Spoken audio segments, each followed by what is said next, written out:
Heredé una finca ruinosa de mi esposa mientras mi hijo se convertía en el dueño absoluto de un chalet de 3,5 millones de euros en la urbanización más exclusiva de las afueras de Madrid, ese búnker de cristal y envidia llamado La Finca.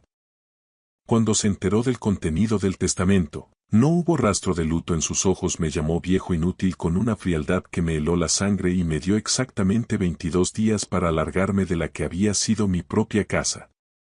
Así que, sin más posesiones que mis recuerdos y una maleta, conduje 2 horas hacia el noreste para dormir en una casa de campo destartalada que nunca antes había visto.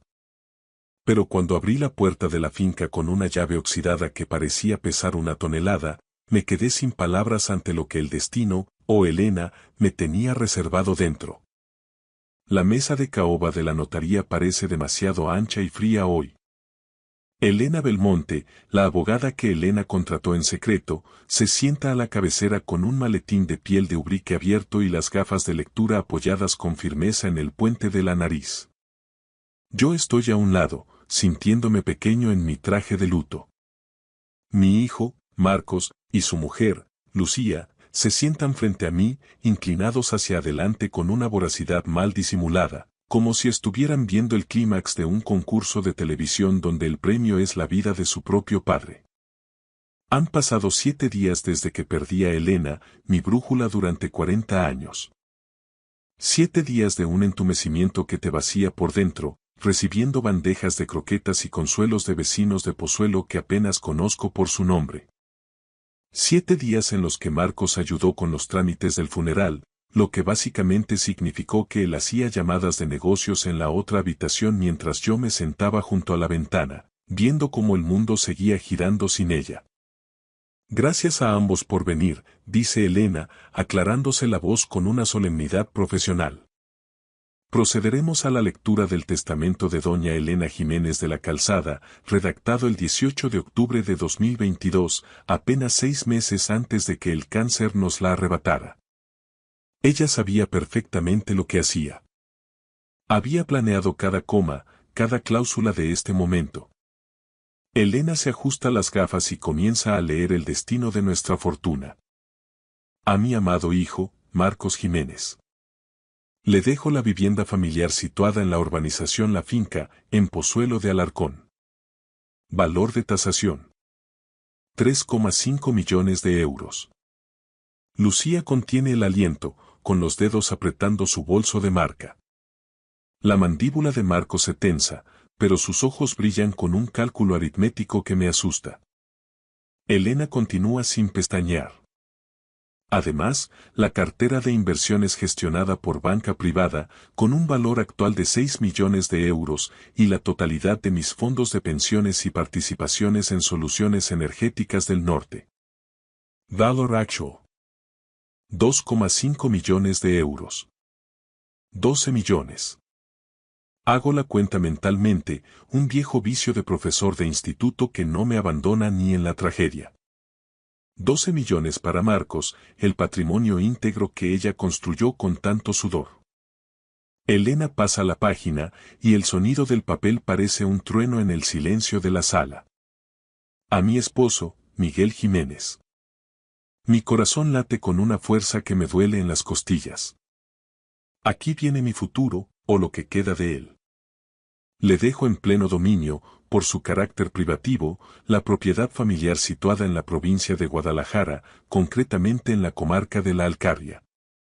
300 hectáreas que incluyen la casa de labor, las tierras de secano y todas las edificaciones anexas. Valor catastral: 180.000 euros. El silencio que sigue es espeso como el fango. Marcos parpadea, procesando la cifra. Espera, ¿qué? Marcos se inclina hacia Elena. ¿Guadalajara? ¿Es ese Carral? La propiedad de La Alcarria, Marcos, responde Elena levantando la vista con calma. Tu madre la heredó de sus abuelos y se aseguró de que nunca formara parte de la sociedad de gananciales. Ha estado en su linaje desde 1947. Marcos se reclina en la silla y veo cómo su rostro se transforma. Primero confusión, luego un cálculo rápido, y finalmente una mueca de asco que no se molesta en ocultar. Una finca ruinosa. ¿Eso es todo para el profe? Se ríe de esa forma afilada y fea que tanto me recuerda a los competidores de Elena. Mi madre le ha dejado una choza que se cae a pedazos y 300 hectáreas de pura nada. Cariño, no. Esto tiene que ser una broma de mal gusto, dice Lucía, fingiendo compasión mientras le toca el brazo a su marido. Elena, tiene que haber un error administrativo, insiste Marcos, mirando a la abogada como si fuera ella la culpable. Mi padre es un profesor jubilado que no distingue el trigo de la cebada. No sabe nada de agricultura. Ese lugar es una carga, no vale absolutamente nada en el mercado actual. La expresión de Elena Belmonte permanece imperturbable, como una estatua de granito. El testamento es de una claridad meridiana, Marcos. Tu madre fue extremadamente específica sobre esta distribución y sobre el hecho de que tu padre poseyera esa tierra sin interferencias. ¿Específica? Marcos sacude la cabeza con frustración. Sé que debería decir algo, debería defender la memoria de Elena, defender mi propio lugar en esta familia. Pero tengo un nudo de amargura en la garganta. ¿Por qué esa finca? Elena nunca me habló de sus planes para Guadalajara, a pesar de sus visitas secretas al final de su vida. Ni siquiera me había llevado nunca allí. Oh, hay un detalle más, añade Elena, sacando un sobre de color crema. Una carta sellada dirigida exclusivamente a Miguel, con instrucciones notariales de que sea abierta únicamente dentro de los muros de la propia finca. Desliza el sobre la mesa. Reconozco la letra firme y elegante de Elena. Miguel, ábrelo en la finca. Confía en mí. Lo recojo y mis manos tiemblan tanto que el papel produce un leve siseo. Marco se levanta bruscamente, haciendo chirriar la silla contra el suelo. Esto es un insulto a la lógica. Voy a llamar a mi equipo legal ahora mismo para impugnar esta locura. La voz de Elena suena calmada, casi pedagógica. Es su derecho, Marcos. Pero le advierto que este testamento ha sido blindado por los mejores especialistas en sucesiones del país. Es inatacable. Si decide ir a juicio, lo único que logrará será dilapidar una fortuna en costas legales para terminar exactamente en el mismo punto donde estamos ahora. Marcos la mira con odio contenido y luego se gira hacia mí, señalándome con el dedo. Papá, no vas a aceptar esta humillación en serio, ¿verdad? Cede la propiedad a la empresa, yo me encargaré de venderla y te daré una asignación digna. Tu madre. Ella quería que yo tuviera la finca. Tenía sus razones, mi voz se quiebra, pero intento mantener la mirada. ¿La finca? Escupe la palabra como si fuera veneno puro. Tienes 68 años, por Dios. ¿De verdad vas a arrastrar tus huesos a una choza derruida en mitad de la nada, rodeado de polvo y soledad? No lo sé, digo en un susurro, sintiendo el peso de mis años, pero es lo que ella pidió. Aún no la he visto. Vámonos, Lucía. Marcos agarra su abrigo italiano con violencia. Deja que el señor profesor procese su nueva vida como terrateniente de la miseria. En el umbral de la puerta, se detiene y me lanza una última mirada cargada de desprecio. ¿Sabes qué, papá? Muy bien. Quédate con tu desierto. Pero no vengas llamando a las puertas de mi casa en la finca cuando te des cuenta de que mamá no te dejó un hogar, sino una soga al cuello en forma de impuestos y deudas de la que no podrás escapar. La puerta se cierra con un estruendo que retumba en toda la notaría, dejándome a solas con mis dudas y el sobre de Elena apretado contra el pecho. El trayecto me llevó casi 3 horas por carreteras secundarias, esquivando las autopistas principales para intentar dilatar el tiempo. Cuando por fin crucé los límites de la comarca de la Alcarria, el sol ya caía abajo, tiñendo de un ocre sangriento los campos de cereal. La llave oxidada, ese pequeño trozo de hierro que ahora era mi único patrimonio, pesaba en mi mano como si fuera de plomo. 22 días. Ese era el plazo exacto que me quedaba en la casa que había compartido con Elena durante 40 años, antes de que Marcos decidiera que su propia comodidad valía más que la memoria de sus padres. Sin embargo, el asedio comenzó mucho antes. Al día siguiente de la lectura del testamento, el rugido brutal de motores diésel me arrancó de un sueño inquieto. Eran apenas las 6 de la mañana y los cimientos de la casa de Pozuelo ya vibraban con una violencia inusual. Me asomé a la ventana con el corazón en un puño y vi 3 camiones pesados bloqueando la entrada principal, con el logotipo de Reformas Hermanos Morán brillando bajo las farolas. Hombres con cascos y rostros indiferentes descargaban martillos neumáticos y equipos de soldadura, mientras un contenedor de escombros chirriaba contra el asfalto con un sonido metálico que me recordó a un grito. Marcos estaba allí, de pie en el porche, luciendo un traje impecable que contrastaba con el polvo que empezaba a levantarse. Con una taza de café en la mano y la mirada gélida, señalaba hacia el ala este. El despacho de Elena. Bajé las escaleras a trompicones, con el pijama aún puesto. Perdone, señor, me soltó uno de los obreros, casi embistiéndome con una carretilla. Mejor que no pase por aquí. Hoy es día de demolición integral. Día de demolición. Lo decía como si estuviera anunciando el parte meteorológico. Seguí el ruido ensordecedor hasta el santuario de mi mujer. 2 hombres ya estaban vaciando las estanterías de roble, arrojando sus libros, ediciones raras de geología y tratados de energía que ella atesoraba, en bolsas negras de basura como si fueran desperdicios. Un tercero, subido a una escalera, destornillaba la placa de bronce de la puerta. Elena Jiménez de la Calzada, directora general. Esperad.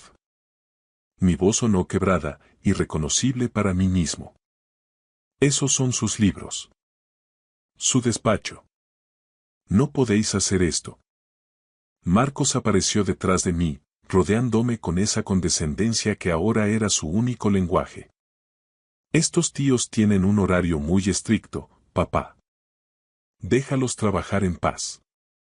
Ya te advertí que las reformas para el nuevo salón de juegos y el gimnasio empezaban esta semana. En ese momento, vi a un obrero agarrar una foto enmarcada que siempre presidía el escritorio de Elena. Era de 1997, el día que inauguraron su primera oficina de consultoría. Ella llevaba un casco de obra blanco, con las mejillas encendidas por el éxito y una sonrisa que iluminaba toda la estancia. Yo estaba a su lado, con mi vieja chaqueta de tweed, mirándola con un orgullo que no cabía en la foto. ¿Puedo quedarme con eso?, pregunté, dando un paso al frente con la mano extendida. El obrero dudó y miró a mi hijo buscando instrucciones.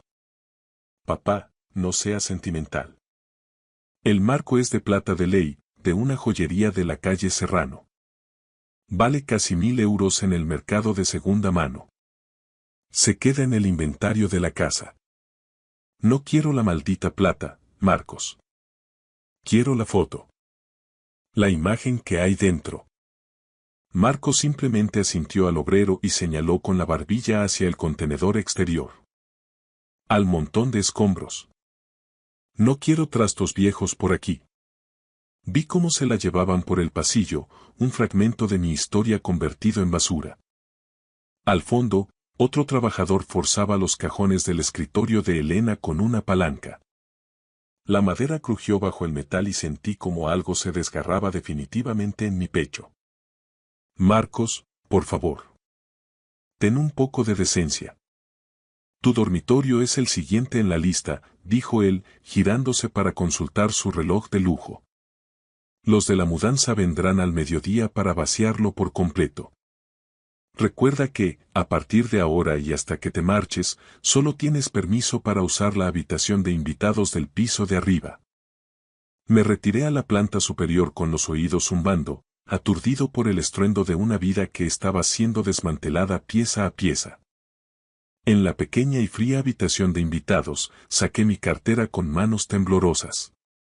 Dentro guardaba la única foto que logré rescatar de la limpieza de Marcos. Elena y yo el día de nuestra boda, el 18 de junio de 1983. Yo tenía 28 años, era un joven profesor de historia que ganaba lo justo para pagar el alquiler de un piso pequeño en Chamberí. Ella tenía 24, acababa de terminar un máster en geología y ya tenía una oferta de una petrolera internacional de la que yo ni siquiera sabía pronunciar el nombre. Nos casamos en un juzgado gris, sin banquetes de 1000 cubiertos ni orquestas, solo nosotros dos, los testigos y un fin de semana inolvidable en un hostal rural perdido en la sierra. 2 años después nació Marcos. Elena amaba su trabajo. El barro de las plataformas, la tensión de las negociaciones, el poder de decidir. A mí nunca me importó estar en un segundo plano, yo amaba mi vocación docente, los veranos libres para leer y, sobre todo, que nuestro hijo tuviera el ejemplo de una madre tan brillante, audaz y decidida. En 1995, ella dio el salto y fundó Soluciones Energéticas del Norte. Yo tuve mis dudas, el miedo al fracaso me atenazaba, teníamos una hipoteca y un niño de 10 años que dependía de nosotros, pero ella no vaciló. Tenía razón, como siempre. Para el año 2000 ya era millonaria. En 2005 compramos la mansión de Pozuelo. Yo seguía dando clase, feliz con mis alumnos, mientras el imperio de Elena crecía. Marcos creció envuelto en esa opulencia. Colegios británicos, coches deportivos cada cumpleaños, viajes de esquí en Vaqueira y veranos en yates por el Mediterráneo. Fue en esa abundancia donde lo vi alejarse, primero de nuestros valores y luego de mí. Siempre pareció más fascinado por los balances de resultados que por las personas que los generaban. Todo cambió en agosto de 2021. Elena entró en la cocina después de una revisión médica y soltó las palabras que detuvieron mi tiempo. Es cáncer, Miguel. Fase 3. Me jubilé anticipadamente sin pensarlo, quería exprimir cada segundo a su lado. Pero incluso en sus últimos meses, mientras el tratamiento la consumía, Elena guardaba silencios extraños. Viajes repentinos a Guadalajara que nunca justificaba y reuniones a puerta cerrada con Elena Belmonte que duraban horas. ¿En qué estás trabajando ahora, cariño?, le preguntaba yo, acariciándole la mano. Solo cerrando cabos sueltos, Miguel. Pequeños detalles para que tú no tengas que preocuparte por nada. El 27 de febrero de 2023 llegó el final. Elena apenas tenía fuerzas para respirar, pero reunió un último aliento para atraerme hacia ella. Miguel. Confía en la finca, susurró, clavando sus ojos en los míos. ¿Qué? ¿La de Guadalajara? ¿Por qué ahora? Todo lo que necesitas para sobrevivir está allí, apretó mi mano con una fuerza asombrosa para su fragilidad. No dejes que Marco se la quede. Pase lo que pase, prométemelo. No entendí el motivo, pero se lo juré. Falleció a la mañana siguiente. Tenía 64 años y un mundo de secretos que ahora empezaban a asomar. Ahora, sentado en esta cama que no es mía, escucho el aullido de los taladros abajo. Están destrozando su legado, el lugar donde levantó un imperio de la nada.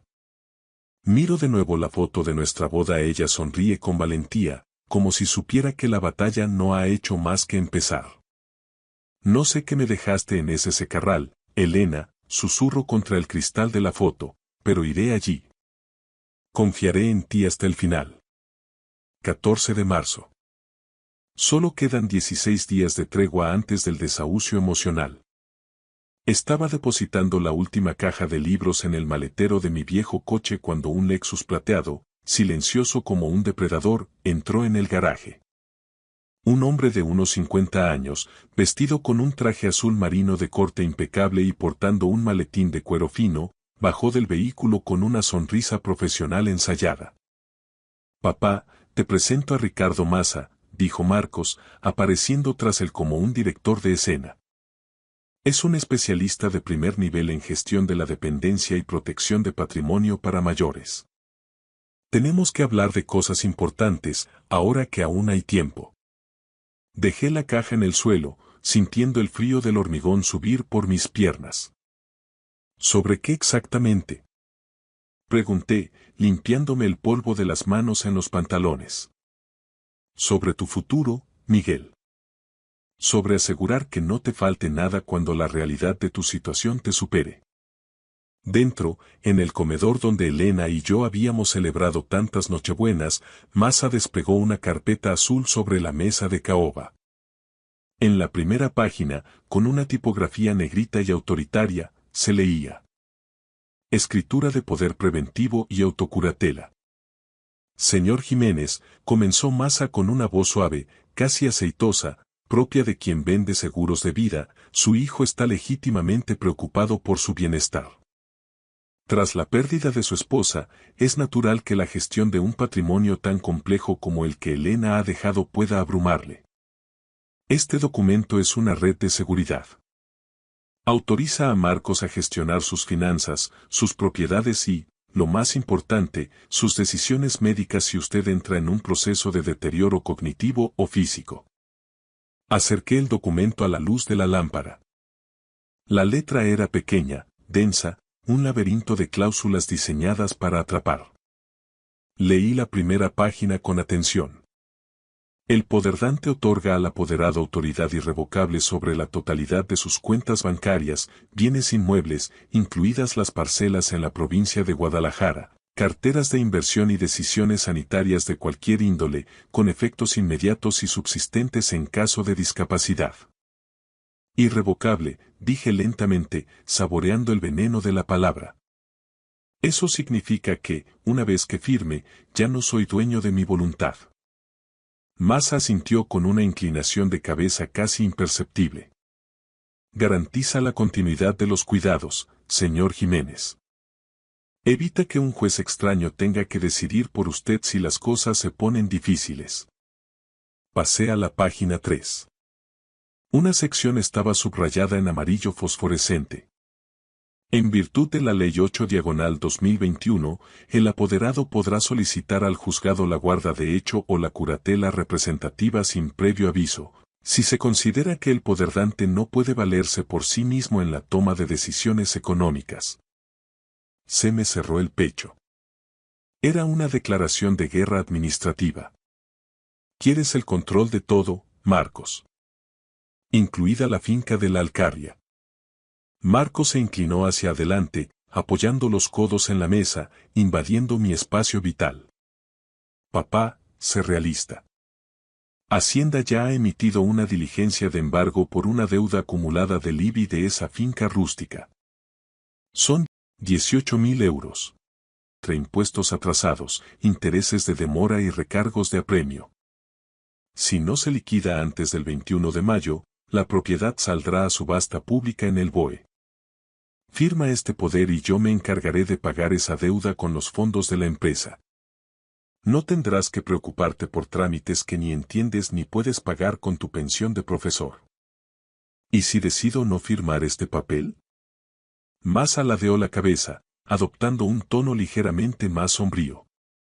Entonces nos veríamos obligados a proceder según la ley de jurisdicción voluntaria. Su hijo, como familiar directo, puede solicitar una medida cautelar de protección alegando que usted vive solo, que está en un proceso de duelo agudo y que carece de ingresos estables suficientes para mantener sus propiedades. Un juez de Pozuelo, viendo su edad y las circunstancias, otorgaría la administración provisional de sus bienes a Marcos en menos de 72 horas.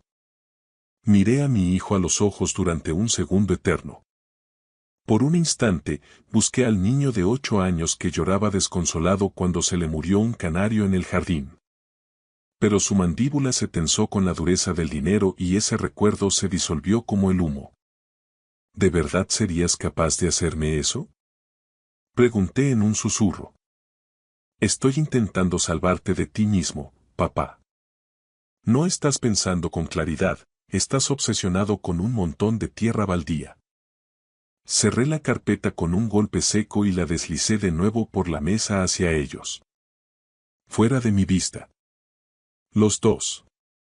Masa se levantó con elegancia, cerrando su maletín. Marcos, En cambio, no se movió de inmediato. Me miró con una mezcla de lástima y desprecio. Tienes 2 semanas, papá. Piénsalo muy bien, porque si no firmas por las buenas, presentaré la demanda de incapacitación y un juez decidirá por ti dónde vas a pasar el resto de tus días. No le di el placer de una respuesta. La puerta principal se cerró con una fuerza que hizo vibrar los cristales. Me quedé solo en la penumbra del comedor, mirando el rastro de la carpeta azul sobre la madera. En el silencio, la voz de Elena volvió a resonar en mi memoria como un mantra. Miguel, confía en la finca. No dejes que Marcos se la quede. 5 días después, el 19 de marzo, estaba terminando de vaciar la habitación de invitados cuando noté que el contenedor de reciclaje en la acera rebosaba de papeles y carpetas viejas. Marcos había estado haciendo limpieza de archivos durante toda la semana, borrando cualquier rastro de la gestión de su madre. Arrastré el cubo hacia el garaje para revisarlo, un último instinto de protección, y una carpeta de cartón manila se escurrió al suelo. En la pestaña ponía, con la letra redonda y perfecta de Lucía: Papá, opciones residenciales. Dentro había folletos satinados de la residencia Los Olivos, atención integral para la tercera edad. La portada mostraba un edificio de ladrillo visto, frío y funcional, rodeado de un césped amarillento y seco. Las fotos del interior eran desoladoras. Un comedor bajo luces fluorescentes, bandejas de plástico compartimentadas y residentes en sillas de ruedas alineados frente a un televisor silenciado en un pasillo sin ventanas. Debajo de los folletos, encontré el golpe de gracia. Un contrato de preinscripción ya impreso. Nombre del residente: Miguel Jiménez. Alojamiento: habitación compartida, ala B, asistidos. Cuota mensual: 2.800 euros. Depósito de fianza: 5.600 euros. Fecha prevista de ingreso: 20 de abril de 2023. Autorizado por Marcos Jiménez, en calidad de futuro tutor / apoderado. Entonces mis ojos se clavaron en la fecha de la firma, al final del documento. Ejecutado el 28 de enero de 2023. Lo leí 3 veces para asegurarme de que mi vista no me engañaba. 28 de enero. Casi un mes antes de que Elena falleciera. Mientras ella todavía estaba viva en la habitación de al lado, conectada a un tanque de oxígeno y luchando por cada bocanada de aire, mi hijo ya estaba negociando el precio de mi encierro. Ya había decidido que yo era un estorbo que debía ser confinado en una habitación compartida del ala B. Me temblaban las manos de una forma incontrolable. Busqué en mi teléfono las reseñas de Los Olivos. Tenía 2,1 estrellas. A mi padre lo dejaron en una cama sucia durante 6 horas sin atender, la comida es una masa incomestible, a mi madre le desapareció la alianza de boda y la dirección dijo que ella la habría perdido por su demencia. Hice fotos con el móvil de cada página del contrato, de la fecha y de las reseñas más atroces. Luego bajé al coche, abrí el maletero y escondí la carpeta manila bajo una manta vieja y mi caja de herramientas. Quedaban solo 11 días. Marcos lo había orquestado todo mientras su madre agonizaba. El abogado, la residencia, el calendario de demolición. La trampa estaba lista y solo faltaba mi firma para activarla. Pero ahora, por primera vez en años, sentí algo que el miedo no podía apagar. Una rabia gélida y una determinación absoluta de llegar a Guadalajara. 27 de marzo. Quedan solo 48 horas para que expire mi tiempo en este santuario de cristal. El sobre llegó por correo certificado, con el sello oficial del Ayuntamiento de Brihuega, Guadalajara. Lo abrí con los dedos torpes allí mismo, junto al buzón de la entrada. Notificación de apremio y providencia de embargo. Inmueble.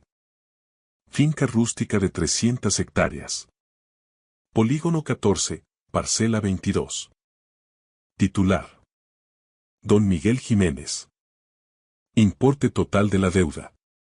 18.577,43 euros, incluye principal de IBI, recargo de apremio del 20%, intereses de demora y costas de notificación. Fecha límite de pago voluntario. 21 de mayo de 2023. El impago en la fecha señalada dará lugar a la ejecución forzosa mediante subasta pública en el portal de subastas del BOE. Mi pensión de profesor de instituto, tras 40 años de servicio, es de 2.100 euros netos al mes. Aunque dejara de comer y apagara la calefacción, no había forma humana de reunir esa suma en 2 meses. Entré en la casa arrastrando los pies. Marcos estaba en el salón, repantigado en el sofá de cuero blanco, consultando su iPhone con una mueca de aburrimiento. ¿Ha llegado algo de correos?, preguntó sin levantar la vista. Al ver el papel oficial en mi mano, estiró el brazo y me lo arrebató. Ah, la notificación de embargo de la Diputación. Te lo advertí la semana pasada, papá. Estás fuera de tu liga. Dijiste que eran 15.000 euros. Le recordé, sintiendo un sudor frío en la nuca. Redondeé a la baja para no asustarte, pero Hacienda no perdona los intereses de demora.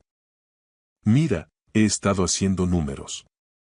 Esa finca es un pedazo de tierra seca, un secarral con una casa ruinosa que solo genera gastos, pero estoy dispuesto a quitártela de las manos por afecto. Te ofrezco 50.000 euros. En efectivo. Con eso puedes alquilar un piso coqueto en el centro de Madrid o en una buena zona de Guadalajara y vivir con desahogo tus últimos años. 50.000 euros. ¿Por 300 hectáreas?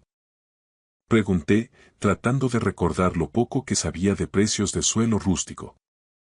Es mucho más de lo que vale esa ruina en el mercado, sentenció él con esa seguridad de tiburón financiero. Estoy siendo excesivamente generoso. Además, yo me haré cargo de los impuestos y de las deudas pendientes.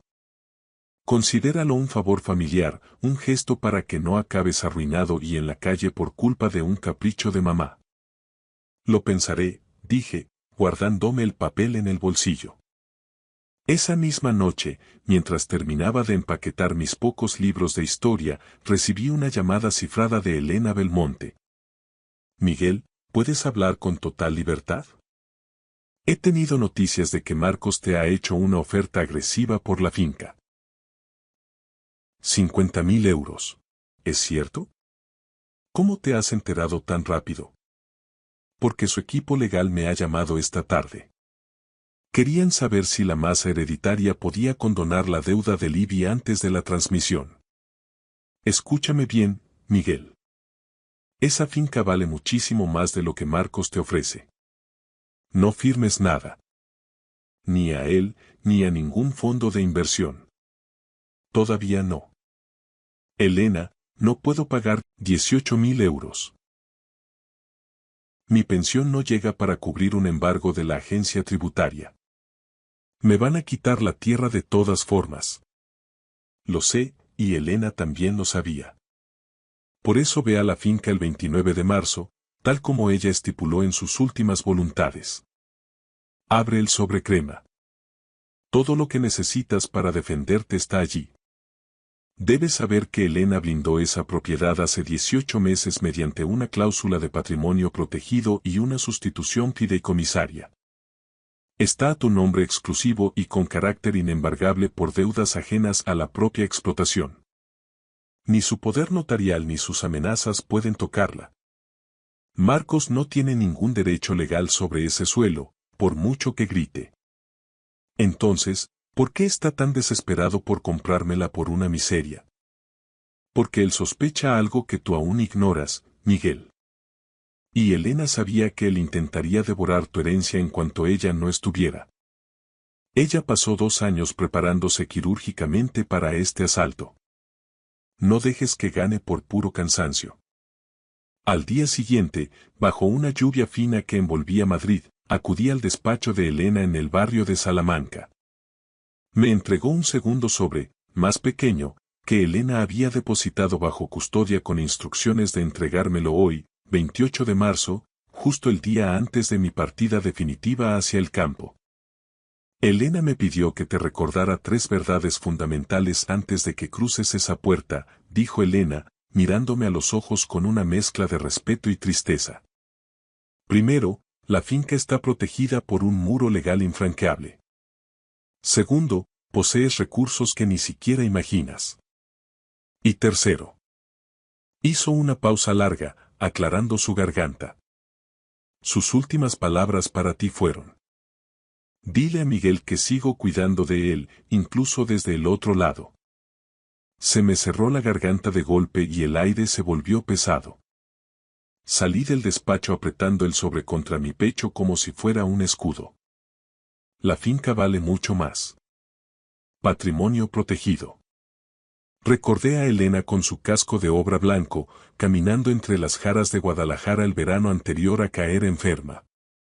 Se detuvo, miró el horizonte de la sierra y me dijo: esta tierra ha sido generosa con mi familia durante generaciones, Miguel. Y todavía le queda un último regalo, el más grande de todos, para darnos cuando más lo necesitemos. Mañana por la mañana cargaría el coche por última vez. Mañana descubriría qué secreto guardaba aquel rincón olvidado de la Alcarria. 28 de marzo. Queda apenas un día para que el ultimátum de mi propio hijo se cumpla. Me despertó el rugido brutal de un motor diésel que parecía vibrar dentro de mis propios pulmones. Salí corriendo al jardín trasero, todavía abrochándome la camisa. Una excavadora de orugas estaba ya posicionada en el centro de lo que fue el santuario personal de Elena, arrasando sin piedad su jardín de rosas. ¡Para! ¡Detente ahora mismo!, grité, agitando los brazos con una desesperación que me quemaba la garganta. El operario, un hombre joven que evitó mi mirada, apagó el motor. Marcos apareció por el lateral de la casa, impecable en su traje, con una carpeta de piel bajo el brazo. ¿Qué demonios estás haciendo, Marcos?, pregunté, señalando el desastre de tierra removida. Es el equipo de paisajismo, dijo él con una calma gélida. Voy a instalar una piscina de borde infinito y un cenador de diseño. Los trabajos de excavación empiezan hoy mismo para aprovechar la licencia de obra. Ese es el jardín de tu madre. Ella trajo esos esquejes uno a uno de sus viajes. Era el jardín de Elena, papá.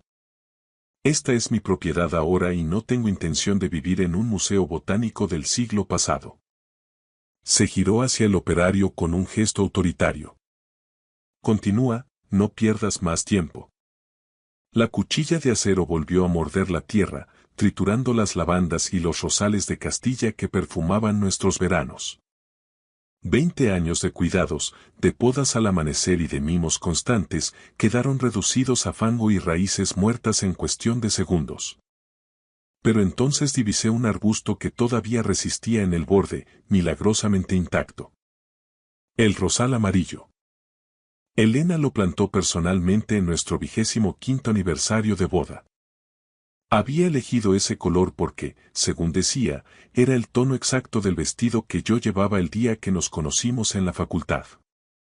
Caminé decidido hacia la máquina, ignorando a Marcos. Me arrodillé en la tierra húmeda y empecé a cavar con mis propias manos, ignorando el dolor en las uñas y la suciedad que manchaba mi ropa.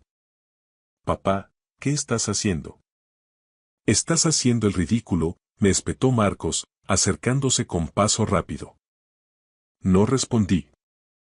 Cavé con una furia que no sabía que poseía, apartando piedras y tierra compacta hasta que sentí el cepellón libre. Levanté el rosal con un cuidado infinito, acunando las raíces mientras la tierra caía por mis antebrazos como arena de un reloj que se detiene. No puedes llevarte eso, dijo Marcos, bloqueándome el paso. Forma parte del terreno, legalmente es mío. Lo miré fijamente a los ojos. Durante un largo momento, el ruido de la excavadora pareció desvanecerse. Por primera vez en años, vi en sus ojos una sombra de duda ante mi silencio. Luego, sin decir una palabra, pasé por su lado hacia mi viejo coche con el rosal en brazos, como si cargara a un herido de guerra. Lo deposité en el maletero, lo envolví en una lona protectora y salí de Pozuelo sin mirar atrás por el retrovisor. Esa misma tarde, tras 2 horas de viaje, replanté el rosal en una maceta grande de barro en el porche de la finca de Guadalajara. La casa de labor era pequeña, de piedra caliza desgastada por el tiempo, con las vigas de Sabina sufriendo bajo el peso de las décadas, pero el silencio era absoluto y, sobre todo, era mi silencio. 300 hectáreas de rastrojo y jara se extendían hasta un horizonte limpio. Sin excavadoras, sin abogados, solo el viento de la sierra y un cielo inmenso. Sin embargo, la paz duró poco. Esa noche la ansiedad no me dejó cerrar los ojos. A las 11 en punto, mi móvil vibró sobre la mesa de madera. Era una llamada de Marcos. Iba a rechazarla, pero un instinto de supervivencia me hizo contestar y silenciar el micrófono instantáneamente. Él dio por hecho que la llamada había saltado al buzón de voz o que yo estaba escuchando en la penumbra. Sí, estoy en la casa de Pozuelo. Su voz era baja, tensa, cargada de una urgencia que no le conocía. El viejo se fue hoy a ese vertedero de la Alcarria. Se llevó un maldito rosal, ¿puedes creerlo? Hubo una pausa. Alguien más hablaba al otro lado, una voz que identifiqué como la de Ricardo Massa. Ya lo sé, joder, pero la deuda del IBI es solo de 18.000 euros. Si se da cuenta de lo que hay bajo esa tierra antes de mayo. Los derechos de perforación para el almacenamiento de gas. Todo el sector energético está pendiente de esa parcela. Si se entera antes de que consiga que firme la cesión, perdemos toda nuestra ventaja estratégica. Mi pulso se aceleró de forma violenta. Con dedos temblorosos, busqué la aplicación de grabadora en el móvil y activé el registro. La demanda por incapacitación está redactada y lista para registro, continuó Marcos. Massa dice que podemos presentarla el lunes a primera hora si se niega a vender por los 50.000 euros. En cuanto el juez firme la medida cautelar, lo metemos en ese centro de El Escorial y yo asumo la tutela plena. Después de eso, la tierra es nuestra y el contrato con la multinacional se firma en 24 horas. No sospecha nada. Cree que le han dejado un campo de piedras. Ese hombre ha dado clase de historia durante 40 años, es un idealista, no tiene ni la más remota idea del tesoro sobre el que está sentado. La llamada terminó con un clic seco. Me quedé en la oscuridad más absoluta de la casa de piedra, con el corazón golpeando mis costillas como un animal enjaulado. Marcos no me ofrecía 50.000 euros. Por generosidad ni por lástima. Estaba intentando robarme una fortuna oculta bajo mis pies. Y Elena, mi brillante y previsora Elena, lo sabía todo. Había sembrado el camino para que yo, el profesor de historia, pudiera finalmente dar una lección de justicia. 29 de marzo, 6 de la mañana. La luz grisácea del amanecer se filtraba por las persianas de la habitación de invitados en Pozuelo mientras terminaba de cerrar mi única maleta. Al revisar el bolsillo de una vieja rebeca de lana de Elena que aún conservaba su aroma a jazmín, encontré una nota doblada con su caligrafía firme. Mira en el desván del granero de la finca. Caja de seguridad. Confía solo en Elena y en Eduardo. ¿Quién era Eduardo? Bajé las escaleras en silencio. La mansión, despojada de sus cuadros y de su alma, se sentía como un sepulcro de lujo. Marcos me esperaba en el porche, apoyado en la barandilla con una suficiencia insoportable, observando cómo cargaba el coche. ¿Por fin te vas al destierro, papá? Preguntó con una sonrisa de victoria. Es lo mejor para todos.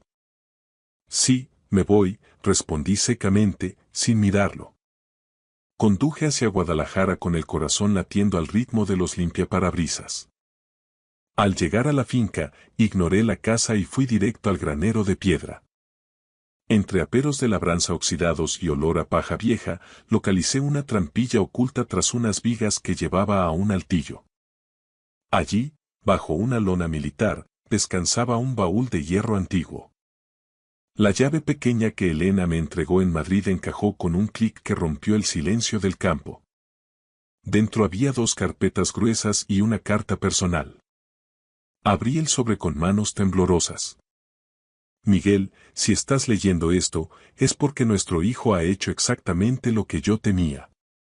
Siento haberte ocultado la verdad, pero necesitaba que estuvieras a salvo de sus redes legales hasta este momento. Bajo estas 300 hectáreas de tierra inútil se encuentra una de las mayores bolsas de gas natural de la meseta central, descubierta por mis ingenieros hace años y mantenida fuera de los balances oficiales. Eduardo, el antiguo guarda, tiene los informes geológicos originales visados. Abrí la primera carpeta, de color rojo. Era un expediente de auditoría forense. Contenía pruebas irrefutables de que Marcos había estado desviando fondos de Soluciones Energéticas del Norte durante toda la enfermedad de su madre. Falsificaciones de firmas digitales, facturas infladas y transferencias a cuentas en paraísos fiscales. Un total de 370.000 euros. Elena no solo lo había documentado todo con la precisión de una ejecución hipotecaria. Había tendido una trampa perfecta. La segunda carpeta, azul, detallaba una conspiración entre Marcos y Víctor Herranz, el competidor más despiadado de Elena en el sector energético. Marcos le había vendido información privilegiada a cambio de una comisión millonaria que se activaría en cuanto yo, el viejo incapaz, le vendiera la finca por los miserables 50.000 euros de su oferta. De repente, el crujir de la grava me puso en alerta. Un Mercedes negro de gran cilindrada se detuvo frente al granero. Marcos bajó del coche, seguido de un hombre de aspecto severo. Víctor Herranz en persona. Papá, se acabó el tiempo de las lamentaciones, dijo Marcos, entrando en el granero con la arrogancia de quien se cree dueño del mundo. Firma ahora mismo los papeles de venta a la sociedad de Víctor o el lunes a las 9 presentaremos la demanda de incapacitación en el juzgado de primera instancia de Pozuelo. No te dejaremos ni para el abono del autobús. Salí de la penumbra del granero con las carpetas apretadas contra el pecho. No voy a firmar nada, Marcos. Y por cierto, tengo grabada tu confesión de anteayer sobre tus planes para mi encierro. Marcos se detuvo en seco. Su rostro, antes rosado por el éxito, se volvió del color de la ceniza. ¿De qué demonios hablas? Balbuceó. Hablo de los 370.000 euros. Que le robaste a tu madre mientras ella se asfixiaba en su cama, le lancé la carpeta roja a los pies, desparramando las pruebas de sus desvíos. Hablo de tu pacto de traición con Herranz para expoliar los derechos de gas de esta tierra. Víctor Herranz miró a Marcos con un desprecio absoluto, como quien mira a una herramienta inservible. Dijiste que el viejo era un ignorante y que todo estaba bajo control, Marcos. Me has hecho perder el tiempo. En ese momento, un segundo vehículo llegó a la finca. Era Elena Belmonte acompañada por un hombre con placa y traje oscuro. Miguel, te presento al inspector Torres, de la UDEF, dijo Elena con una voz cargada de autoridad. Elena estuvo colaborando estrechamente con la Unidad de Delitos Económicos durante los últimos 2 años de su vida. Ella quería que esto se resolviera por la vía penal si Marcos cruzaba la línea. Marcos intentó articular una defensa, pero las palabras se le morían en la boca. Tu madre introdujo una cláusula de indignidad sucesoria en el fideicomiso, Marcos, continuó Elena. Al intentar coaccionar a tu padre y conspirar contra el patrimonio familiar, has perdido automáticamente tu herencia de 12 millones de euros. Según el artículo 756 del Código Civil, eres indigno de sucederla. Todo ese dinero y las acciones de la empresa pasan ahora a una fundación de becas de investigación energética. Te quedarás solo con lo que pusiste a tu nombre ilegalmente, que será embargado de inmediato para pagar las multas y resarcir a la empresa. Marcos se desplomó de rodillas sobre la tierra seca y polvorienta de la Alcarria, la misma que él despreciaba. Víctor Herranz, sin decir una palabra, subió a su Mercedes y desapareció en una nube de polvo. Lo siento mucho, Marcos, dije, mirándolo con una mezcla de tristeza y alivio. Tu madre quería que comprendieras, aunque fuera de la forma más dura, que un legado no se construye con la rapiña y el engaño, sino con el honor y el respeto a la sangre. Marcos permaneció allí, de rodillas sobre la tierra roja y seca de la Alcarria, mientras el inspector Torres le informaba de sus derechos con esa frialdad burocrática que precede a la tormenta judicial. No hubo esposas metálicas aquel día, la ley en España a veces camina con pies de plomo, pero el desprecio en el aire pesaba más que cualquier condena de prisión. El vacío en los ojos de mi hijo era más profundo que cualquier celda. Había apostado el amor incondicional de su madre contra la codicia de un extraño, y en su ambición ciega, lo había perdido absolutamente todo. Su herencia, su estatus y su alma. Pasaron 6 meses desde aquel enfrentamiento bajo el sol de Guadalajara. La finca ya no era ese terreno baldío que Marcos pretendía malvender. Gracias a la mediación de Elena y bajo la supervisión de Eduardo, quien resultó ser el antiguo jefe de prospecciones de Elena y su confidente más leal, formamos una comunidad de explotación responsable. Con un equipo de ingenieros que priorizaban el respeto al paisaje alcarreño, comenzamos la extracción controlada de los recursos energéticos. Pero Elena tenía razón en su última carta. El verdadero regalo no eran los dividendos ni los derechos de perforación.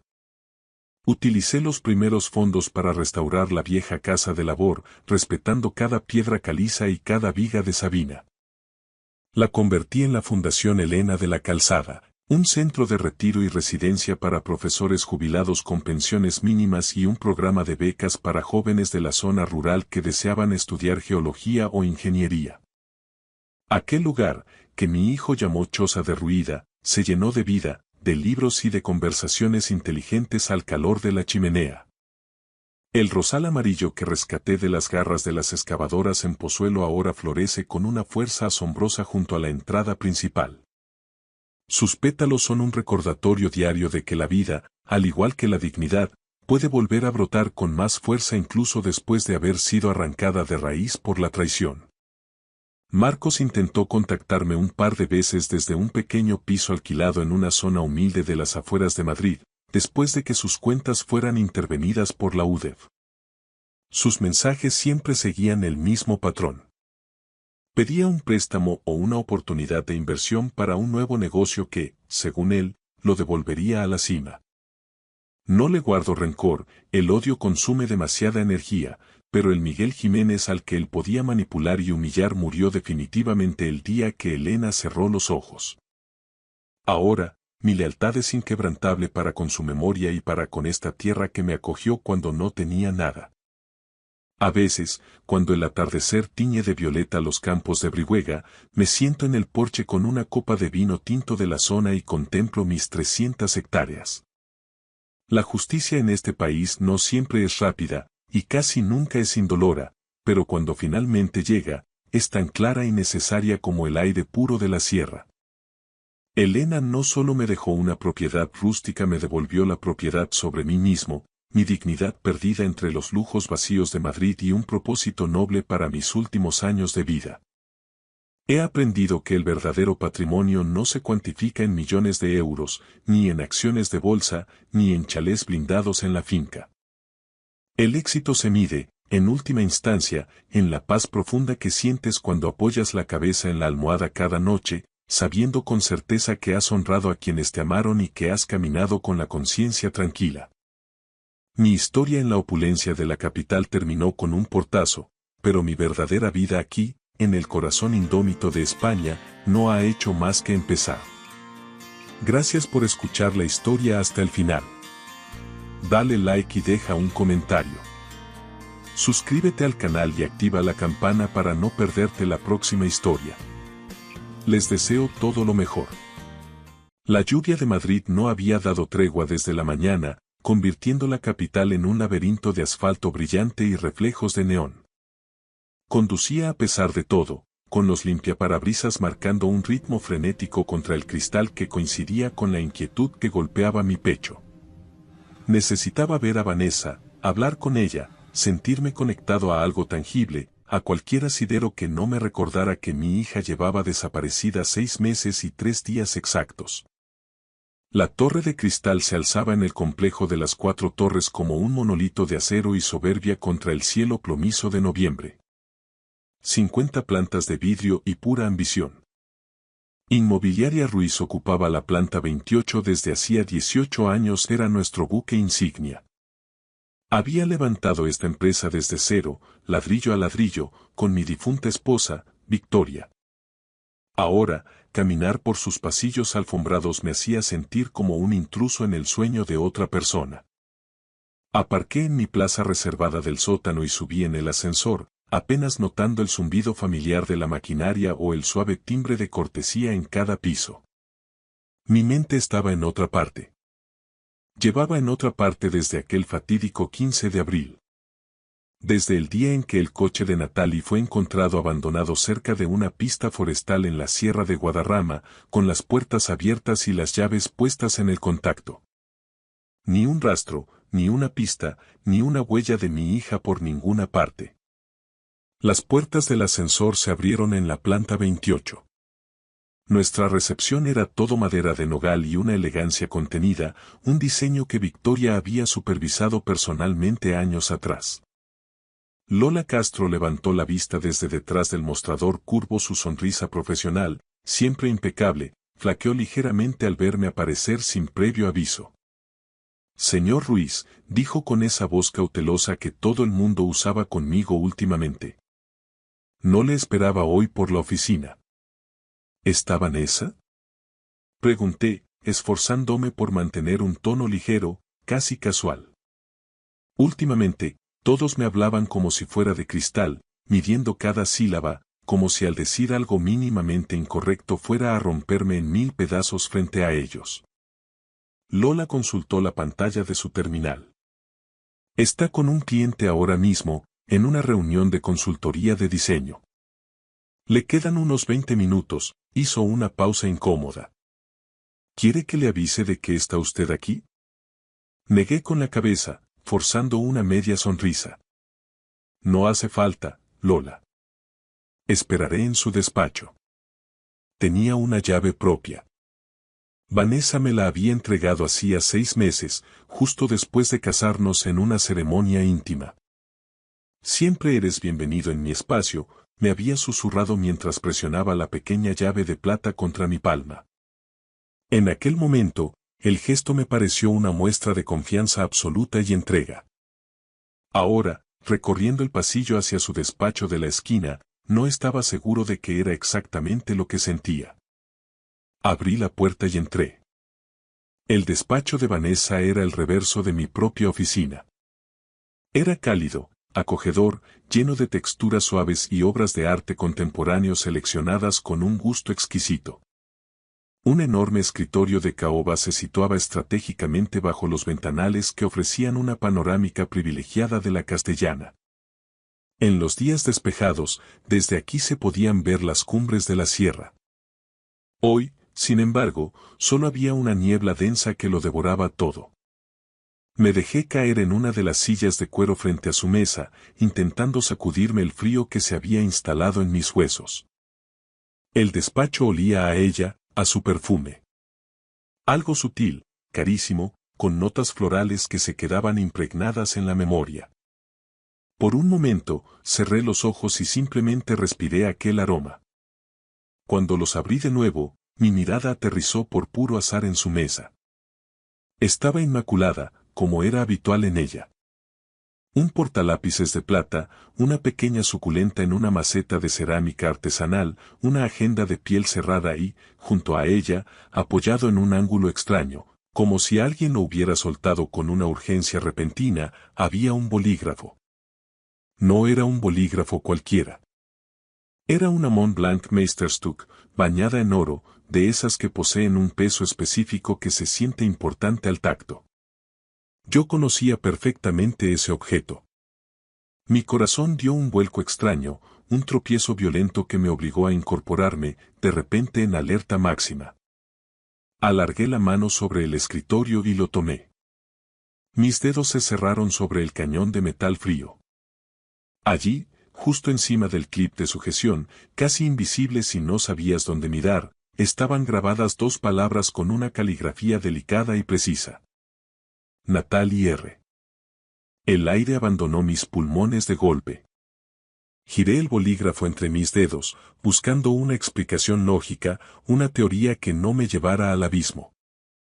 Alguna razón por la que esto no fuera lo que yo sabía que era. Pero no había error posible. Había encargado ese bolígrafo personalmente hacía 4 años en una pequeña joyería artesana del barrio de las Letras. Victoria y yo lo habíamos elegido juntos para celebrar el 18º cumpleaños de Natalie. Recuerdo que pasamos 20 minutos discutiendo la tipografía del grabado. A Natalie le fascinaba. Lo llevaba a todas partes. A la Facultad de Derecho, a las bibliotecas, a sus sesiones nocturnas de estudio. Me hace sentir como una profesional de verdad, bromeaba siempre. Prometió que nunca lo perdería. Pero Natalie llevaba desaparecida desde abril. La Policía Nacional encontró su vehículo a 40 minutos del centro, abandonado en una pista forestal secundaria. Su teléfono estaba en el asiento del copiloto con la pantalla estallada. Su cartera, sus llaves. Todo estaba allí, pero ni rastro de ella. La hipótesis oficial era que había decidido caminar sola por el monte, que quizá había sufrido un accidente o se había desorientado en la espesura. Los equipos de rescate y la unidad canina peinaron la zona durante 2 semanas. No hallaron nada. Después de un mes agónico, el inspector a cargo se sentó frente a mí en el salón de mi casa y pronunció las palabras que terminaron de hundirme. Señor Ruiz, a estas alturas, debemos considerar seriamente la posibilidad de que Natalie no regrese. Dejé de escuchar a partir de ese instante. Entonces, ¿qué hacía su bolígrafo, el que juró no perder jamás, sobre el escritorio de mi actual esposa? Me puse en pie, aún sujetándolo con fuerza, con la mente acelerada procesando escenarios. Quizá Natalie visitó a Vanessa antes de desaparecer. Quizá se le cayó por accidente. No. No tenía sentido. Natalie y Vanessa mantenían una relación distante. Mi hija era educada, pero siempre guardaba las distancias con ella. No había motivo alguno para que Natalie hubiera estado en este despacho privado. A menos que... Me quedé observando el bolígrafo. Pesaba más de lo normal. Demasiado. Por puro instinto, o tal vez por una desesperación ciega, agarré el cuerpo del bolígrafo con firmeza y tiré hacia arriba con fuerza. Durante un segundo, nada se dio. Luego, se escuchó un suave clic mecánico, seco, como el sonido de una cerradura de alta seguridad desbloqueándose. Me quedé paralizado, conteniendo el aliento. La pared revestida de madera tras la estantería de Vanessa comenzó a vibrar sutilmente.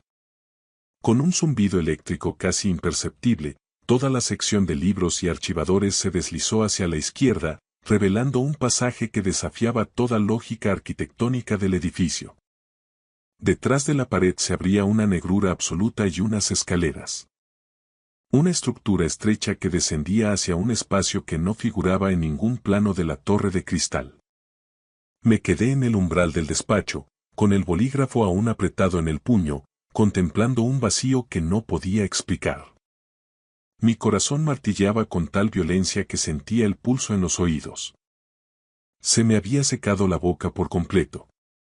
En algún lugar del edificio, oí el eco de un ascensor y voces lejanas en el pasillo.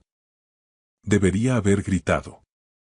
Debería haber salido corriendo a buscar a Lola o llamado a emergencias. En lugar de eso, di un paso hacia la oscuridad y luego otro. La penumbra me devoró. El aire cambió drásticamente mientras descendía. Se volvió más gélido, más viciado. Era el tipo de aire que no se ha movido en meses. Tanteé la pared con la mano izquierda, era hormigón rugoso y ligeramente húmedo. La usé como guía para bajar los escalones, que eran estrechos y empinados, diseñados para pasar desapercibidos. Los conté mecánicamente. 10, 15, 20. Al llegar al final, mis ojos tardaron en acostumbrarse a la escasa iluminación. Un único foco LED en el techo bañaba el lugar con un resplandor pálido, casi clínico. Lo que vi ante mí carecía de sentido. Era una estancia de unos 12 metros cuadrados, totalmente recubierta con paneles de espuma de alta densidad. Insonorización profesional. En una esquina, una cama de hospital con una manta gris. Junto a ella, una mesa mínima con botellas de agua y barritas energéticas.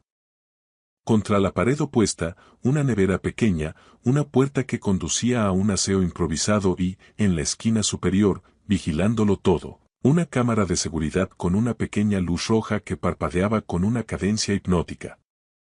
La habitación estaba meticulosamente organizada. Alguien había diseñado esta celda con una frialdad aterradora.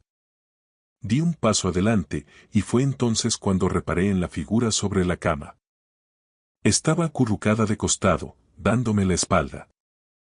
Pelo oscuro, ahora mucho más largo y apelmazado, hombros delgados que se adivinaban bajo la manta, una mano pálida descansando sobre la almohada.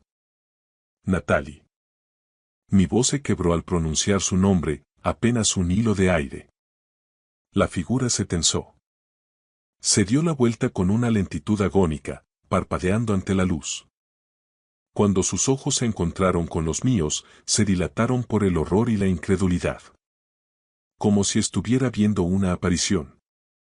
Natalie, repetí, y esta vez me lancé hacia ella, cayendo de rodillas junto al camastro. Ella se incorporó apoyada en un codo, estudiándome con la mirada perdida. Su rostro estaba demacrado, con ojeras profundas que parecían hematomas y los pómulos marcados bajo una piel casi traslúcida. Pero era ella. Mi hija. Estaba viva. Papá. La palabra fue un susurro roto, casi inaudible. Alargué la mano para tocarla y ella se estremeció, un reflejo de puro miedo. Pero al notar el calor de mi piel, comprendió que no era un sueño. Se derrumbó sobre mis brazos y comenzó a sollozar de una forma que me desgarró el alma. Eran gritos mudos de socorro acumulados durante meses. La estreché contra mí, acunando su cabeza, sintiendo como mis propias lágrimas empapaban su pelo enredado. «Estás aquí», repetía ella una y otra vez. «Estás aquí de verdad». «Estoy aquí, pequeña. Te tengo. No te voy a soltar». Me aparté solo lo necesario para evaluarla. Estaba débil, con los labios cortados y una palidez que me indicaba que no había visto la luz del sol en medio año. Pero estaba lúcida. ¿Cómo?, preguntó con voz ronca. ¿Cómo has dado conmigo? Tu bolígrafo, dije, señalando el objeto que aún sostenía. La Mont Blanc estaba en el despacho de Vanessa. Al tocarla, se abrió el mecanismo. La expresión de Natalie cambió drásticamente. El alivio fue reemplazado por un odio gélido. Se lo quedó, susurró Natalie. Se lo quedó como un fetiche, como un recordatorio de su victoria. Natalie, ¿qué ha pasado? ¿Cómo terminaste aquí? Pensábamos que habías muerto en la sierra. Me drogó, sentenció Natalie con una firmeza que me heló la sangre. Fue Vanessa. Aquel 15 de abril me citó para tomar un café, dijo que quería que nos conociéramos mejor, que quería ser una buena madre para mí. Natalie soltó una carcajada amarga. Fui una estúpida. Accedí a verla aquí, en la oficina, cuando ya no quedaba nadie. Me sirvió una copa de vino y a los 10 minutos el mundo empezó a dar vueltas. Sentí que la mandíbula se me tensaba hasta doler. Vanessa, la mujer con la que compartía mi cama, la que me consolaba cada noche por la pérdida de mi hija, era quien la tenía encerrada bajo sus pies. ¿6 meses? Pregunté, aunque la respuesta me quemaba por dentro. Baja una vez por semana. Me trae suministros, me vigila. Me dice que pronto seré declarada muerta legalmente y que entonces ya no seré un problema para sus planes. La abracé de nuevo, jurándome a mí mismo que Vanessa pagaría por cada segundo de este infierno. Pero ahora, la prioridad absoluta era salir de allí. ¿Puedes caminar? Asintió, aunque sus piernas temblaban como juncos. La ayudé a levantarse, no pesaba prácticamente nada. 6 meses de cautiverio la habían consumido. Te saco de aquí ahora mismo. ¿Y Vanessa? Preguntó con pánico en los ojos. Lo verá todo por la cámara de seguridad. Que mire, dije con un odio que no sabía que poseía. Que sepa que su fetiche la ha traicionado. Vámonos. La guié por las escaleras, sosteniéndola para que no cayera. Cada paso era un triunfo. Al llegar arriba, escuché el eco inconfundible de unos tacones sobre el parqué del despacho principal. El corazón se me detuvo. Vanessa estaba de vuelta. Papá. Natalie intentó hablar, pero le puse un dedo en los labios. Tanteé en la oscuridad del hueco de la escalera hasta encontrar una pequeña palanca de mantenimiento que recordaba haber visto en los planos técnicos. Se abrió una puerta de servicio que daba a un corredor técnico de hormigón. Nos deslizamos por él justo antes de que se cerrara el panel del despacho. El pasillo olía a polvo y humedad. Tenemos que movernos rápido. Al fondo, el montacargas de servicio estaba abierto. Entramos, cerré la verja metálica y pulsé el botón del sótano 3, el de los suministros. El descenso fue eterno. 27, 26, 25. Rezaba para que Vanessa no revisara su monitor en ese preciso instante. Al llegar al garaje subterráneo, la luz fluorescente nos cegó. Mi coche estaba a pocos metros. Casi llevé a Natalie en volandas. Túmbate atrás, le ordené, cubriéndola con mi gabardina. No te muevas hasta que salgamos de aquí. Arranqué el motor y salí del parking intentando mantener una calma que no sentía. Crucé Madrid bajo la lluvia, mirando compulsivamente el retrovisor. No había nadie siguiéndonos, solo el tráfico pesado de la tarde. Conduje hacia el norte, hacia el barrio de El Viso, donde vive Álvaro Pedrosa, el abogado de confianza de mi familia desde hace 2 décadas. Álvaro fue quien gestionó el patrimonio de Victoria y quien me sostuvo en mi peor momento. Era el único en quien podía confiar la vida de mi hija. Llegué a su chalet de ladrillo visto y le envié un mensaje escueto. Emergencia total. Estoy en tu puerta. Segundos después, Álvaro abrió, aún en ropa de casa. Al ver a Natalie, su rostro se volvió de color ceniza. Lucía, su mujer, apareció detrás y soltó un grito ahogado. Entre los dos la llevaron al sofá y la envolvieron en mantas, dándole agua con azúcar para el choque. David, por el amor de Dios. ¿Dónde estaba? Álvaro ya estaba sacando su teléfono. Tengo que llamar a la Policía Nacional y a la Audiencia Nacional, esto es un secuestro de manual. Espera, Álvaro, lo detuve. ¿Hay algo más? Vanessa no ha actuado sola. La habitación se sumió en un silencio sepulcral. Natalie, desde el sofá, habló con una voz que parecía venir de ultratumba. No fue solo ella. El tío Esteban estaba con ella. Le oí hablar a través de los paneles de la habitación. Él ayudó a planearlo todo para quedarse con el control de Inmobiliaria Ruiz una vez que tú te hundieras definitivamente. Sentí que el mundo desaparecía bajo mis pies. Esteban Barroso, mi socio, mi mejor amigo, el hombre que me entregó el pañuelo en el entierro de mi primera esposa.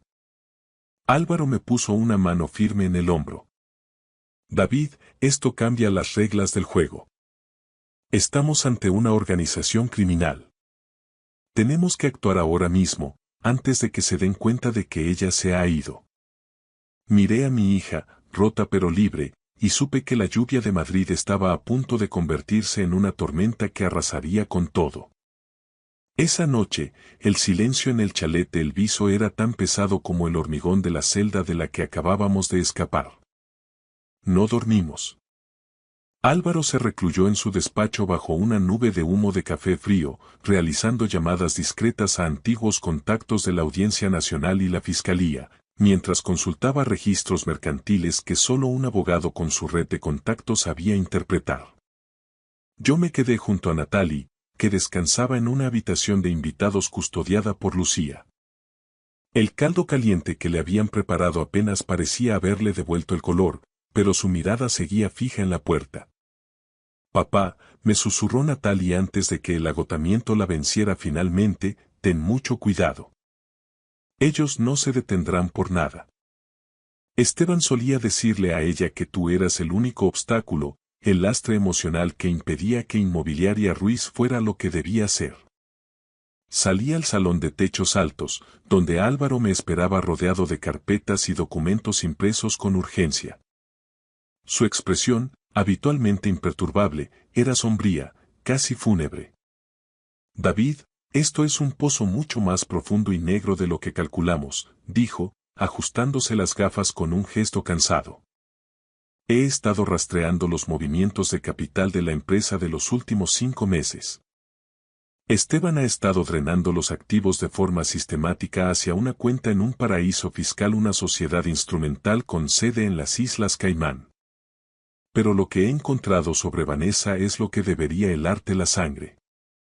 ¿Qué pasa con ella?, pregunté, sintiendo un nudo de bilis en la garganta.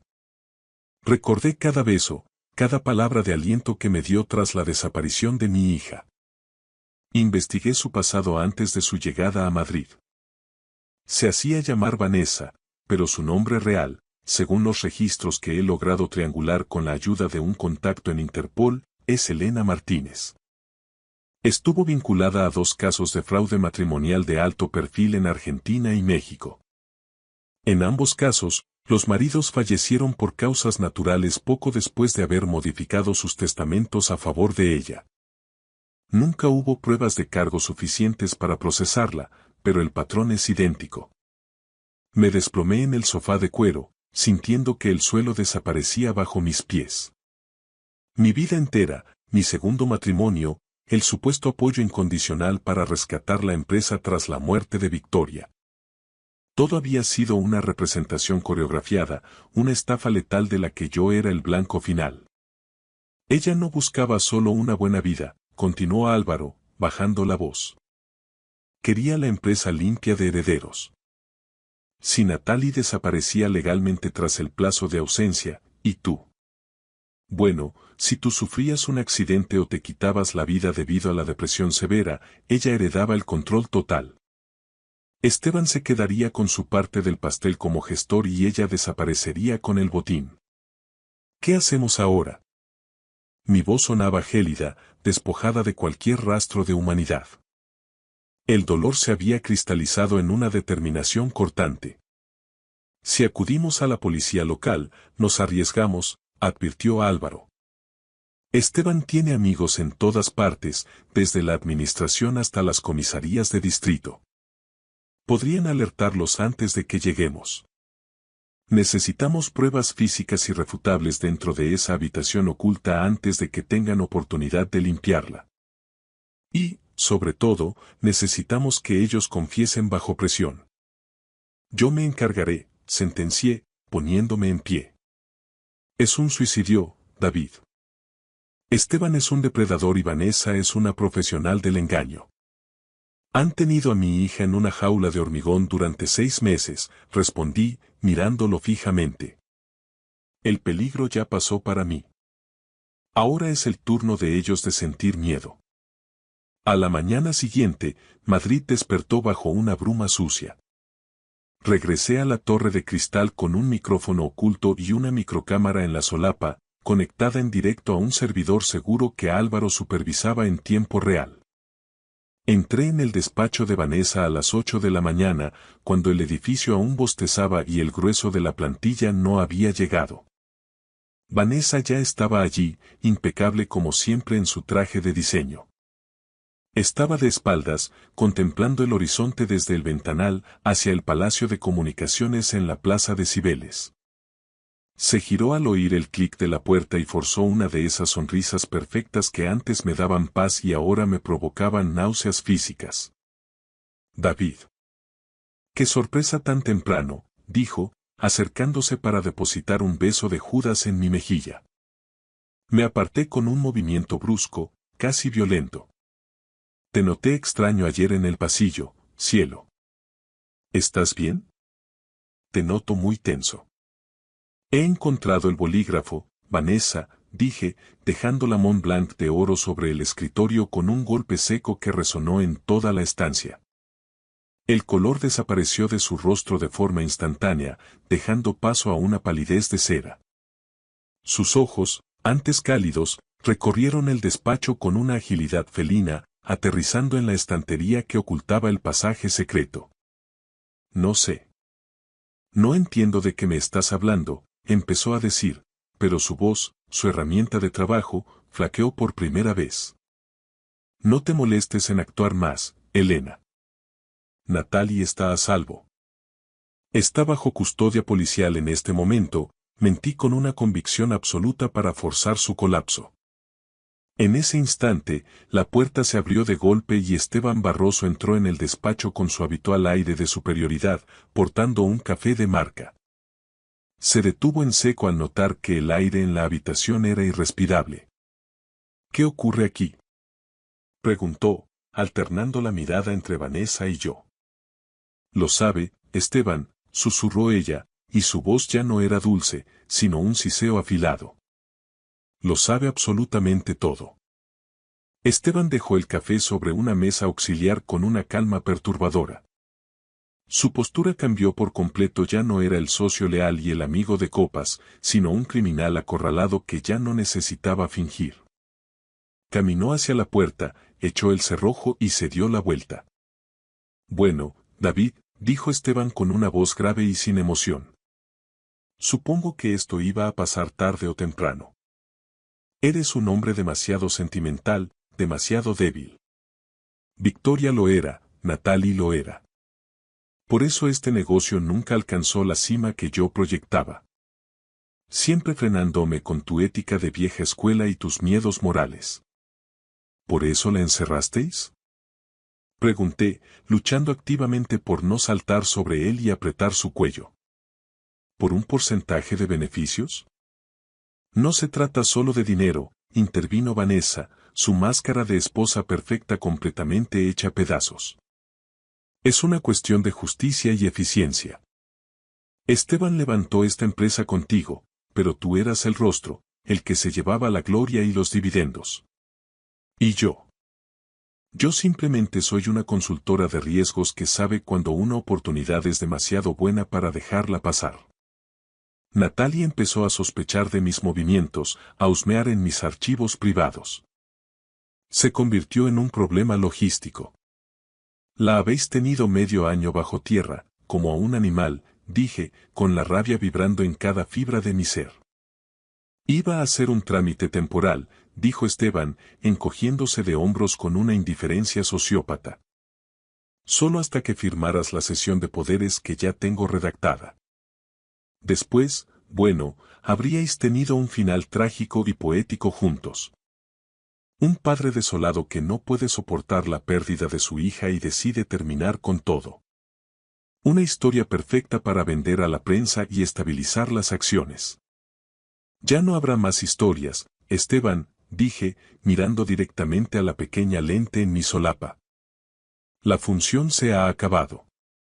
En ese preciso momento, el eco de las sirenas empezó a rebotar contra los cristales de la torre, subiendo con fuerza desde la plaza de Colón. Vanessa corrió hacia el ventanal, horrorizada. Abajo, un despliegue masivo de la Policía Nacional bloqueaba los accesos a la torre de cristal. Has cometido un error fatal, David, dijo Esteban, sacando un pequeño mando a distancia del bolsillo de su chaqueta. No era un arma de fuego, pero era igual de letal. Si yo no salgo de aquí por mi propio pie, esa habitación de abajo se limpiará. Literalmente. He instalado un sistema de supresión de incendios por gas que no deja rastro de vida ni de ADN. Si Natalie sigue ahí, morirá en segundos. Llegas tarde, Esteban, dije, dándome la vuelta hacia la puerta sin mostrar ni un ápice de duda. Natalie no está ahí abajo. Está contando su historia a un fiscal en este mismo momento. Y la policía tiene la transmisión íntegra de esta confesión que acabas de regalarnos. Esteban intentó abalanzarse sobre mí, con los ojos inyectados en sangre, pero la puerta del despacho saltó por los aires ante el impacto de los arietes de la unidad de intervención. Todo lo que siguió fue un caos controlado de uniformes azules, gritos de detención y el sonido metálico de las esposas cerrándose sobre las muñecas de las dos personas en las que había depositado toda mi fe. El imperio de mentiras de Inmobiliaria Ruiz se estaba derrumbando, y por primera vez en meses, el aire en la planta 28 se sentía limpio. Pasaron los meses, pero el tiempo en Madrid parecía haber recuperado un peso distinto, más real. El juicio no fue solo un trámite legal, sino un auténtico terremoto mediático, un escándalo nacional que monopolizó las portadas del país y el mundo durante semanas. Los titulares hablaban de la celda de la Torre de Cristal y de una trama de codicia que superaba cualquier ficción. Esteban Barroso y Vanessa, o Elena Martínez, como rezaba su verdadera identidad en el acta judicial de la Audiencia Nacional, fueron condenados a penas máximas. Los cargos de secuestro, pertenencia a organización criminal, administración desleal y tentativa de homicidio les aseguraron una estancia prolongada tras las rejas de Soto del Real. Inmobiliaria Ruiz sobrevivió al seísmo, aunque el precio fue una purga necesaria y dolorosa. Tuve que despedir a gran parte de la directiva y de los mandos intermedios que, por miedo o por una ambición ciega, habían decidido hacer la vista gorda ante las maniobras financieras de Esteban y la presencia constante de Vanessa en áreas restringidas. Sin embargo, el despacho de la planta 28 ya no tenía el mismo significado para mí. Aquellas paredes de vidrio ya no representaban el éxito, sino el eco de un cautiverio que casi me roba lo que más quería. La empresa seguía en pie, pero mi prioridad había dejado de ser el balance de resultados. Hoy es un día inusualmente despejado en Madrid, uno de esos días en los que el azul del cielo parece pintado con una claridad casi irreal. Estoy sentado en una terraza cerca del Parque del Retiro, sintiendo el calor del sol de mediodía en la cara mientras espero. Observo a la gente pasar por la calle de Alcalá, ajenos a la tragedia que casi nos consume, y entonces la veo. Natalie camina hacia mí entre la multitud. Ha recuperado peso y el tono saludable de su piel, su melena oscura vuelve a brillar con intensidad bajo el sol español y, lo más importante de todo, la luz ha regresado finalmente a sus ojos. El camino no ha sido fácil. Todavía sufre pesadillas recurrentes donde las paredes de su habitación se cierran sobre ella, y todavía se estremece de forma instintiva cuando escucha el sonido de un clic mecánico o un zumbido eléctrico. Pero está aquí. Estamos aquí. He pagado un precio muy alto por esta lección de vida. He aprendido que la traición más devastadora no siempre proviene de extraños con intenciones ocultas o enemigos declarados. A veces, la traición se sienta a desayunar contigo cada mañana, te da un beso de buenas noches antes de dormir y tiene la sangre fría de consolarte por las mismas pérdidas que ella misma ha provocado de forma deliberada. Ignoré mis instintos más básicos porque el miedo a la soledad tras la muerte de Victoria fue más fuerte que mi prudencia. Quise creer en una segunda oportunidad, en un nuevo comienzo, de una forma tan desesperada que cerré los ojos voluntariamente ante las evidencias que gritaban frente a mí. Me negué a ver la sombra detrás de la sonrisa de Vanessa. Pero la verdad tiene una forma caprichosa y extraña de salir a la luz, a veces grabada en la superficie de un simple bolígrafo de oro que alguien olvidó sobre un escritorio por un exceso de confianza. Ahora caminamos juntos por el parque, respirando el aire fresco que entra desde los jardines. Ya no hay secretos que guardar, no hay muros ocultos ni habitaciones insonorizadas en nuestras vidas. Solo existe el presente, este momento compartido bajo los árboles centenarios del Retiro. Y por primera vez en mucho tiempo, al mirar hacia adelante, el futuro no me parece un túnel oscuro y asfixiante, sino un camino abierto que ambos podemos recorrer con los ojos bien abiertos y el corazón en paz. Gracias por escuchar la historia hasta el final. Dale like y deja un comentario. Suscríbete al canal y activa la campana para no perderte la próxima historia. Les deseo todo lo mejor.